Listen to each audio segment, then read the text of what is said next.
Malaysian opposition leader Anwar Ibrahim and ex-premier Muhyiddin Yassin are competing to form the next government after snap elections led to a hung parliament. Party leaders have until Monday afternoon to inform the nation's monarch who will be in charge. Let's cross over to Kuala Lumpur, where Juliet Sali is standing by with our next guest. Jules. Heidi, yes indeed, it is looking like Malaysia's first ever hung parliament, so a lot at stake here. Let's get to our guest, James Chin, joining me live from Kuala Lumpur, University of Tasmania Professor of Asian Studies. Great to have you with us, James. I mean, you thought there would be a clear winner by Saturday, so obviously surprising here. What do you think kind of happened, and what is next as we start to see both parties try to form an alliance here? So let's start off with the polling done before the elections. So most people thought that Pakatan Harapan was way ahead. So that's the reason why most people thought that Pakatan will form the government on Saturday night. The second big player was supposed to be the old incumbent government, Barisan Nasional, but everything turned out to be wrong. So basically what happened on Saturday night was that you had three big blocks, and out of the three big blocks, two of them were roughly the same numbers. So that's the reason why we have this thing called hung parliament. They were not able to put together the numbers required to form a government. So we have both Anwar Ibrahim and the pro-Malay PN both saying they think they can get to that 112 seat majority. You were telling me earlier you think it's more likely PN will get there. Just tell us what this means if we are going to see a pro-Islamic government. Right, so my argument is that the sort of government that will be formed probably this afternoon will be exactly the same players that were in the last government, which is the PN, UMNO, Barisan Nasional, and GPS, a sort of a smaller coalition from the state of Sarawak. So what does it mean? I think what it means is that this time around, this coalition, the core of this coalition that's going to rule Malaysia will be Parti Islam, which is the Islamic party here. At the moment, they hold about 49 seats in parliament, and they might even win up to the 50 seat. So whoever forms the government, the core of this new government will be an Islamic party. A lot of the new younger voters, and there are about 6 million of them after the voting age was lowered, really want the leaders to be focusing on stability, on the economy, moving away from racial-based politics. Do you think that that is likely? Do we ever see that in Malaysia?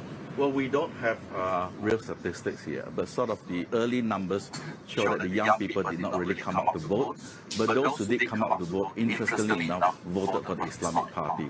So I think what happened was that a lot of people misread the situation with the young people. They made the assumption that the young people are more interested in things like bread and butter issues, career opportunities, economic opportunities, but lo and behold, they were actually interested in more conservative religion. Okay, so what do we see if your projection is right and we do see PN come to power? What does that mean for foreign inflows when you're looking at the stock market down about 24% from its 2018 peak, and you've got the ringgit at this 24-year low? So basically what we have is, well, at the very first start, we will have a new prime minister who's an old prime minister. So it's very likely that Muhyiddin Yassin, who used to be the prime minister in 2020, will come back as a prime minister. So it's good for him because he will break Mahathir's record. He'll come back as a prime minister a second time. Now, in terms of economic policy, I don't expect any major changes to the economic policies in the short term. A lot will depend on which ministers are appointed to the key economic posts. Unfortunately, the former finance minister lost in the recent election. But there's also a chance that he may come back, because under Malaysia's system, you can actually be appointed a senator, and that will allow you to be appointed to cabinet. But again, it's too early to second guess who the key ministers are. But I'm very sure that there won't be any major disruptions to major economic policies in the short term. I think over the long term, people will worry that whether PAS, Islamic Party, will control the key economic posts, because PAS has funny ideas about how the economy should be run. We saw Malaysia's longest ruling Prime Minister Mahathir Mohamad lose his seat of Langkawi at age 97. What does his legacy look like as he's bowing out of politics? So unfortunately, this is consistent with the old saying, all political career end in tears. So in this case, I think his legacy is tarnished. If he had stayed away from this election, I think historians will say good things about him. But now he's lost, and not only did he lose, he lost his deposit, which means he was totally rejected by the electorate. Even worse, his son also lost. So this is a clear signal from the Malaysian polity that they do not want any form of Mahathirism, and they do not want any form of Mahathir dynasty as well. We're looking at the young voters, as you were talking about earlier, and it's been really interesting to see how much of a role social media played in this election. Talk us through your kind of assessment of that and the likes of TikTok really being used on the campaign. Right. So it was clear that social media did play a major role. If you compare this election to the previous one in 2018, in 2018 there was no TikTok. So in this election, most of the key politicians set up TikTok accounts. They hired professional teams to produce TikTok videos.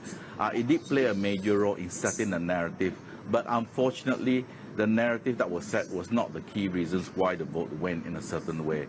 So I think what we had was, this is consistent with worldwide trends, the sort of social media only reflected those people who produce the social media. Yeah. It may not reflect what's actually happening on the ground. And James, finally, as we start to see, of course, a lot of deal making happening today for the two parties that are in the lead to try and form an alliance, how much of an importance are the regions?